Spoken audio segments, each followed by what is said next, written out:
Published 0645 EDT, the 22nd of August 2017. Updated 0648 EDT, the 22nd of August 2017. A conservationist who spent his life trying to prevent deforestation was killed when a cherry tree fell in stormy weather and crushed his car, an inquest heard. Social scientist David Hoyle was driving his silver Citroën Xterra Picasso at 70 miles per hour when the roots of the large tree became dislodged in the ground. Despite braking, the 48-year-old father of three was unable to stop his car in time, suffering fatal fractures to his skull as the tree landed on top of him. Mr. Hoyle, of Crondall near Aldershot, Hants, had spent his life working to protect African forests and natural ecosystems from being destroyed. David Hoyle, pictured here on a visit to a sustainable cattle project in Brazil, spent his life working to prevent deforestation.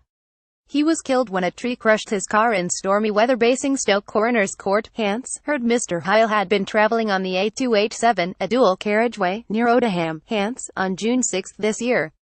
As Mr. Hoyle's car was passing by the cherry tree, its roots became dislodged in torrential rain, causing it to fall on top of his car. Police Detective Sergeant Paul Plews told the court he had been the first to arrive on the scene as he had been following Mr. Hoyle in an unmarked car. DS Plews had worked as a medic in the Army prior to becoming a police officer and was trained in battlefield treatment techniques. He told the inquest, "I approached the vehicle and saw one male in the driver's seat. He had lacerations to his head and there was blood coming from his nose. His neck was also turned at a funny angle, indicating a broken neck." Mr. Hoyle, seen here working in a forest in Gabon, Africa, was driving his Citroën Xterra Picasso when a dislodged cherry tree crushed the car. He checked for a pulse and to see if he was breathing, but I judged that he was already dead when I arrived at the car. The inquest heard the tree had been inspected twice in the year and a half prior to it falling, but the only concerns raised had been about some deadwood in the branches. Hampshire County Council Chief Arborist Mark Wheel, responsible for forestry at the roadside across the county, had sent one of his staff to conduct a full inspection after the accident. He said, "My colleague Michael Ripley said that torrential rain had caused the roots to heave and the tree to fall across the dual carriageway." 2 inspections had been conducted on the tree in February and November 2016, but the tree was not deemed a danger, nor was it felt it needed felling. Hampshire Police Crash Investigator Tony Johnson said checks on the filament in Mr. Hoyle's brake lights had revealed he attempted to stop but could not do so before the tree crushed his car.